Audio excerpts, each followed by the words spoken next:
Good morning, everyone. Thank you all so much for coming out. Today, I'm going to be talking about a rather serious issue that we have in America, and that would be causes of traffic accidents. Now, as you all know, driving has been a fabric in our society for almost 100 years. So it's important that we touch up on some bad habits that we might have developed over the years. Now, our first one that we'll come to, which is actually the third most cause in traffic accidents, is drinking and driving. We all know that drinking and driving doesn't mix. And it's an estimated 32% of all fatal car crashes are involved with drinking and driving, and about 13,000 people are killed each year from a car accident that involves drinking and driving, and hundreds of thousands more are injured and hospitalized, which can cost taxpayers in the neighborhood of $100 billion.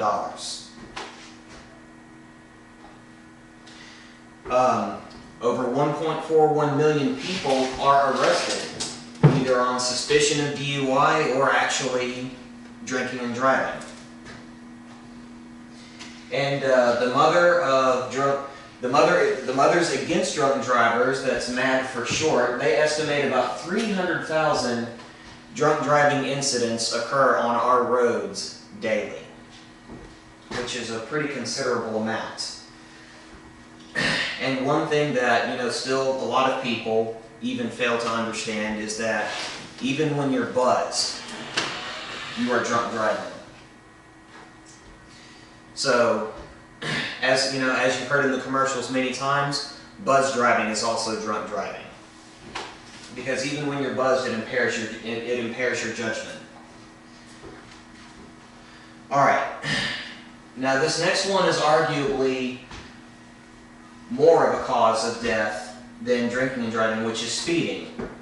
So I know we've all had a lead foot at some point in our life. Some of us still do, or we may not anymore. So speeding, it's the second most prevalent cause of accidents in America, and it's also the #1 most issued traffic ticket.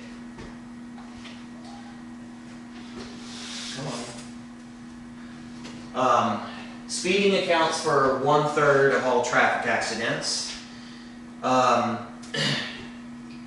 In speeding fatalities, 10,219 were reported in 2012 by the NTHSA.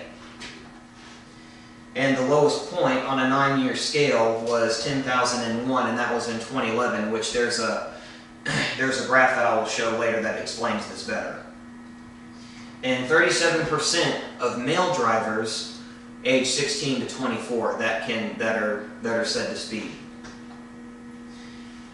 Now, driving with the CDL is even more serious because, if you're a CDL driver like me, you cannot take defensive driving, and if you are caught going in excess of 15 miles an hour or more, then you can lose your CDL.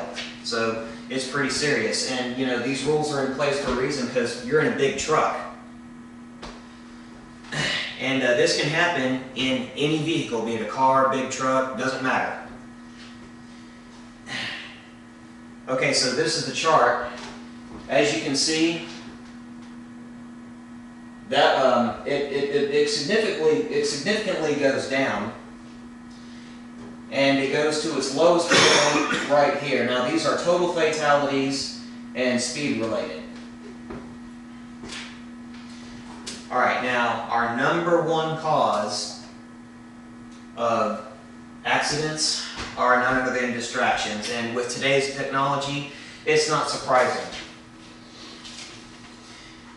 Especially since, text messaging became available. And that's not the only thing that we have to worry about. There's also messing with the radio, women fixing their hair, doing makeup, eating, and there are a lot more. Texting while driving, or TWD for short, is illegal in 39 states. Now it's only illegal in Texas for those under 18, and they also, in school zones, any cell phone use is prohibited.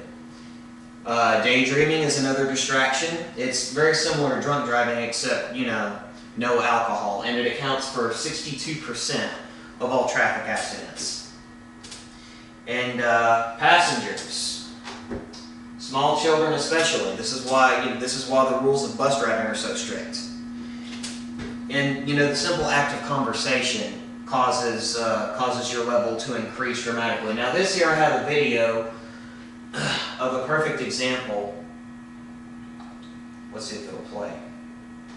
Texting, and not just for a few seconds. For 6 minutes leading up to the crash. Notice he's had a handicapped person. He's actually got 2 of them. It's way too late. Yeah, he's alert. It's pretty dangerous stuff. I've done that too. Yeah. All in all, I mean, there's a ton more that we can't cover in such a short amount of time. But to sum it all up, if you're going out partying and you decide to have a few drinks, either find somebody to drive you home or call a cab. We're talking the difference between life and death. Obey the speed limit, let off the gas a little. More times than not, you're really in no hurry to get anywhere or to be late. And lastly, for distractions, put the phone down, keep your hands off that radio dial, and make sure you're fully awake before you get behind the wheel, because a lack of energy can also impair your driving ability. Alright, that's all I've got. Thank y'all so much for coming, and y'all drive safe.